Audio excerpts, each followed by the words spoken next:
Prince মামুনের মামলার আজকে একটি আদালতে শুনানি হয়েছে, কি নিয়ে কতটুকু আশাবাদী?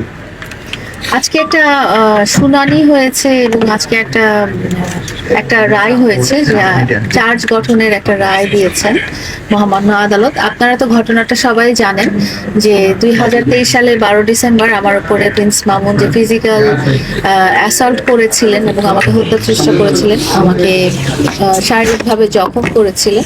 তো সেটাই আমি যখন অভিযোগ দায়ের করি এবং সত্যতা প্রমাণিত হওয়ার পরে কিন্তু মামলাটা রুজু হয় এবং মামলাটা আদালতে চলে যায়, ট্রান্সফার হয়ে যায়। এবং আজকে সেটা চার্জ গঠনের জন্য নানা রকম অনেকদিন আমরা ওয়েট করছিলাম। তারা টাইম পিটিশন দিচ্ছিল এবং তারা প্রমাণ করার চেষ্টা করছিল যে এই ধরনের কোনো ঘটনাই আমার সাথে আসলে হয়নি, এটা একেবারে সম্পূর্ণ বানোয়াট একটা ঘটনা ছিল, যেটা তারা প্রমাণ করার চেষ্টা করেছিল এবং বলতে চেয়েছে যে আমি আসলে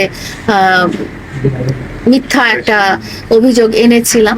তো সেটাই আজকে আদালত আমার সমস্ত অভিযোগ আমলে নিয়ে উনি চার্জ গঠনের আদেশ দিয়েছেন এবং মামলাটা যেন বিচার প্রক্রিয়া শুরু হয়, এই যুগান্তকারী একটা রায় আজকে আদালত আমাকে দিয়েছে। এবং আমি মনে করি যে এই আদালতের এই সিদ্ধান্তটা এবং আদালতের এই রায়টা এবং আমার এই পদক্ষেপটা বাংলাদেশের অনেক অবহেলিত অত্যাচারিত নারীদের জন্য একটা মাইল ফলক হয়ে দাঁড়াবে। কারণ আমরা দেখি সমাজে সবাই যারা ফিজিক্যাল অ্যাসল্টের শিকার হন বা শারীরিকভাবে অত্যাচারিত হন নিজেদের ভালোবাসার মানুষের দ্বারা, হাজবেন্ড, লাইফ পার্টনার বা পারিবারিক সদস্যদের দ্বারা বা অচেনা মানুষের দ্বারা, তারা খুব ভয় পান যে তারা কিভাবে অভিযোগ গঠন করবেন, কিভাবে মামলা দায়ের করবেন এবং আদালতে তাদের এই অভিযোগটা টিকবে কিনা, এটা নিয়েই তারা অনেক টেনশনে থাকেন এবং দ্বিধাদ্বন্দ্বের কারণে অনেক অনেক অনেক প্রাণ ঝরে যায়। আপনারা দেখবেন যে যৌতুকের কারণে অনেক মানুষের প্রাণ ঝরে গেছে, অনেকেই শারীরিকভাবে এভাবে অত্যাচারিত হয়েছে এবং কিন্তু মুখ বুজে সহ্য করেই যাচ্ছে। তো আজকে এই রায়টা, এই যুগান্তকারী রায়টা আসলে অনেক মেয়েদের, বাংলাদেশের অনেক অনেক অনেক বা সকল মেয়েদেরকেই সাহস যোগাবে যে তোমরা যদি কখনো অন্যায়ভাবে অত্যাচারিত হও তাহলে তোমরা ভয় পাবে না, তোমরা দেশের আইন এবং দেশের আদালতের কাছে সাহায্য প্রার্থনা করবে এবং তোমাদের অভিযোগটা যদি সত্যি হয় ন্যায়ের পথে তাহলে তোমরা অবশ্যই ন্যায় বিচার পাবে।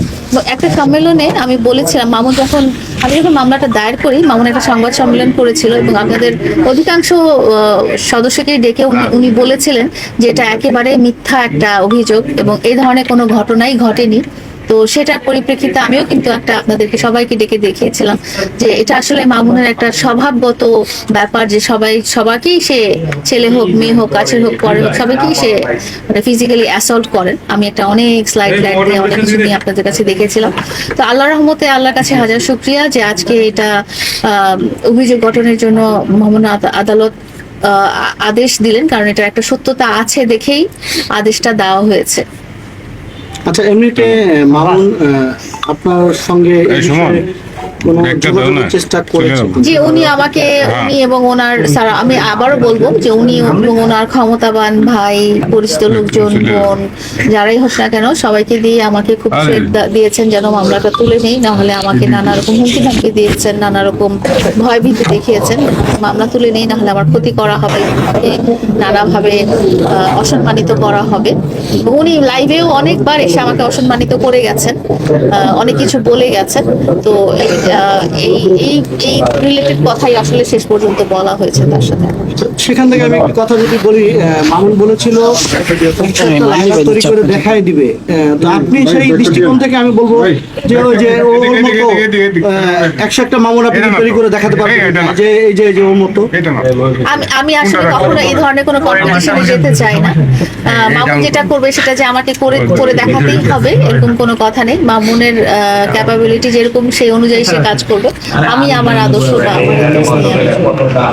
আচ্ছা, বরাবরের মতো মামুনের প্রতি কি বার্তা রয়েছে? মামুনের প্রতি বার্তা রয়েছে যে এটাকে তুমি প্রতিশোধমূলক কোনো ব্যাপার ধরে নিও না। তোমাকে আমি সবসময় বলেছি তুমি যদি সবার সামনে এসে তুমি তোমার ভুলটা স্বীকার করতে এবং বলতে যে প্রতিজ্ঞা করতে যে তুমি কারোর সাথেই আর কখনো এই ধরনের আচরণ করবে না যেটা আমার সাথে তুমি করে এসেছো। আমি তোমার ভালোবাসার মানুষ হয়েও, তোমার এত ভালোবাসার মানুষ হয়েও তুমি আমাকে এইভাবে শারীরিকভাবে কষ্ট দিতে পেরেছো।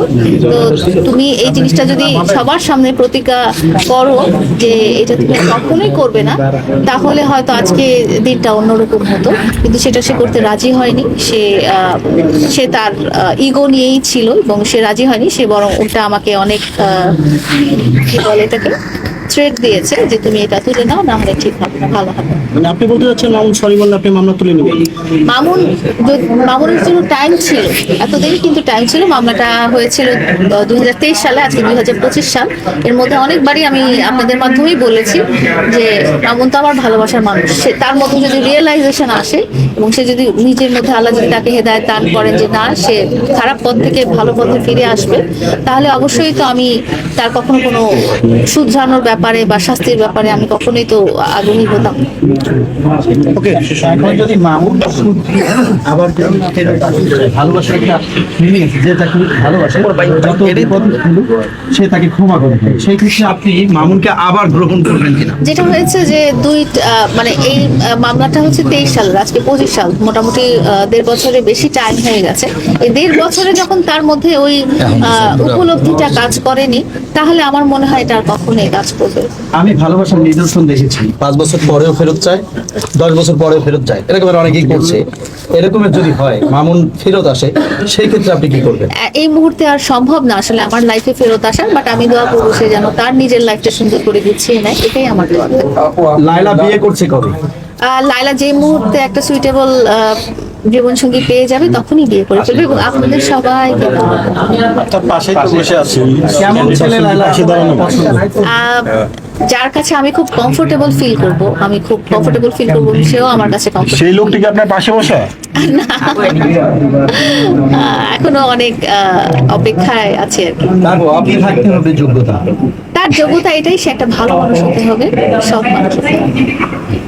শেষ করি ভাই। মামুনকে আপনি মনে থেকে সবসময় মামুনের ভালো চান, অথচ আজকে আপনি ফেসবুকে স্ট্যাটাস দিয়েছেন যে আপনি আজকের এই মামলার মানে যতটুকু মানে রানিং এ আছে, এতে দেখে আপনি অনেক খুশি। আমি স্ট্যাটাস দিয়েছি যে আল্লাহ তাআলা নিশ্চয়ই ন্যায় বিচার করেন, হ্যাঁ, এই স্ট্যাটাসটা দিয়েছি। এবং আমি এই ইয়েতেই ছিলাম যে আমি যদি দুনিয়াতে কখনো ন্যায় বিচার নাও পেয়ে থাকতাম, তাহলে হয়তো পরকালে আল্লাহ তাআলা আমাকে ন্যায় বিচার থেকে বঞ্চিত করতো না। কারণ আপনারা সবাই জানেন, আমি দেখেছি আরিফ ভাই ছিলেন, মিঠুন ভাই ছিলেন, সবাই কিন্তু আমাকে লাইভ দেখেছেন পরের দিনই মানে কি ওই দিনই, মানে রাত 12টার সময় তো আমার সাথে এরকম ঘটনা হয়েছে। ভাইয়ারা সকালেই চলে এসেছিলেন, একদম সকালে। হ্যাঁ, মিঠুন ভাইয়া আমার সাথে হসপিটালেও ছিলেন, আরিফ ভাইয়া আমার বাসায় ছিলেন, বাবুল ভাইয়াও ছিলেন। আমার ওটা কোনো মানে সাজানো কিছু ছিল না বা মেকআপ ছিল না, সেটা ওনারা দেখেছেন। এই ঘটনাটা মিথ্যা না। এবং একটা মানুষ কতটা হিংস্র হয়ে গেলে এইভাবে মানুষের ক্ষতি করতে পারে, এটা না দেখলে আসলে কখনো বোঝা যেত না। তো আমার মনে, আমি ন্যায় বিচার পেয়েছি। আমি আজকে যখন আদালত এই আদেশ দিয়েছেন যে সবগুলো ধারায় আমাকে যতগুলো ধারা দেওয়া হয়েছে সবগুলো ধারায় বিচার কার্য চালানোর জন্য উনি আদেশ দিয়েছেন, আমি এখনই বলতে চাই যে আমি এই আদেশেই আমার মনে হচ্ছে যে আমি ন্যায় বিচারটা পেয়েছি। ধন্যবাদ।